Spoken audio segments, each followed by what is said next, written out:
regrettons ce qui est arrivé à l'université Gaston Berger, une très bonne université, une université qui a travaillé pendant 25 ans pour devenir excellente. Et vous voyez que par la violence, elle est dans un état très critique. Nous regrettons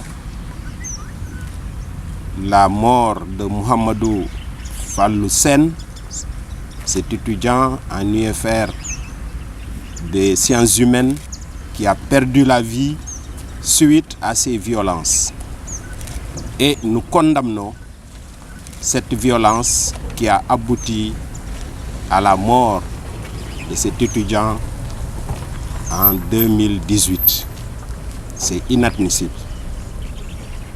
Ces événements ont eu d'autres effets. En plus de la mort de l'étudiant, le système universitaire sénégalais a été paralysé. Nous avons perdu énormément d'heures de cours. Pour notre université, malgré le comportement responsable de nos étudiants que nous saluons, nous avons perdu 3 semaines de cours. Ces 3 semaines de cours sont difficiles à rattraper. Nous avons échangé avec les directeurs d'UFR, mais il y aura un impact dans l'année universitaire. Pourtant, nous tous, vous avez travaillé énormément pour qu'on puisse normaliser l'année. Et on allait y arriver cette année en juillet 2018. Mais c'est compromis. Donc vous voyez les effets de cette violence.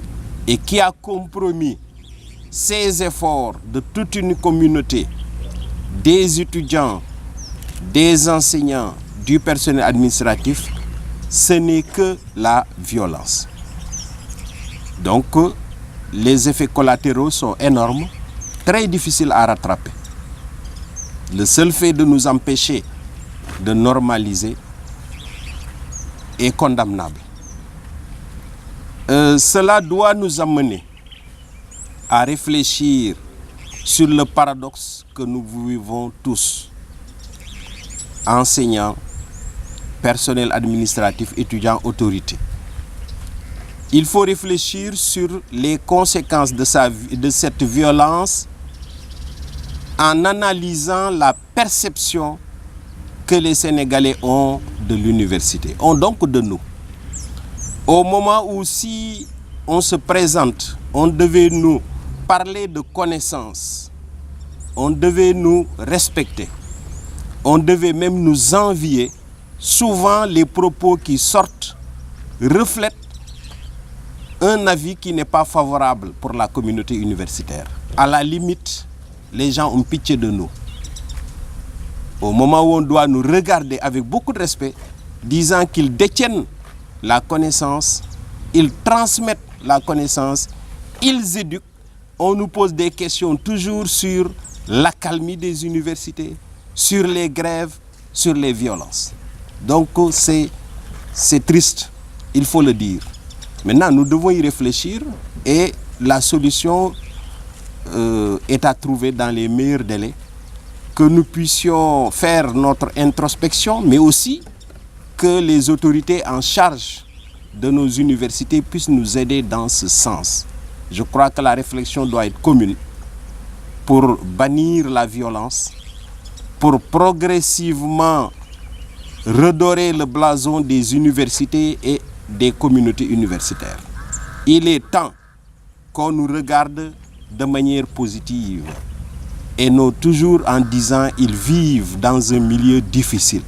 En principe, si les choses marchent normalement, on ne peut pas penser à des difficultés quand on est à l'université. Au contraire, on doit penser à de l'épanouissement qui passe par la recherche des connaissances, mais aussi par la transmission des connaissances aux jeunes. Mais on est loin d'avoir cette perception, j'y insiste. La communauté n'a pas cette perception. C'est à nous d'y travailler.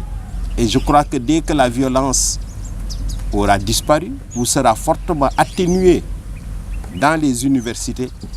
Cette perception qui valorise les connaissances va revenir. Mais il est temps, après ce qui s'est passé, qu'il y ait une profonde réflexion, mais aussi des actions au niveau de tous les acteurs qui s'impliquent dans la vie de nos universités. Pour finir, je voudrais vous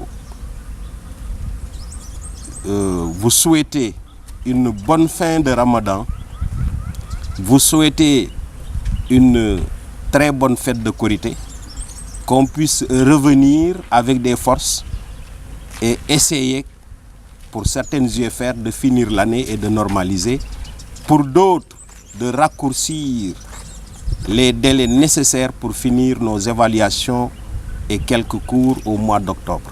Je vous remercie encore une fois de vous être mobilisés et je vous exhorte donc à mener ces réflexions et à faire des actions. Parce qu'il ne sert à rien aussi de réfléchir sans agir. Mais chacun de vous peut agir. Je vous remercie.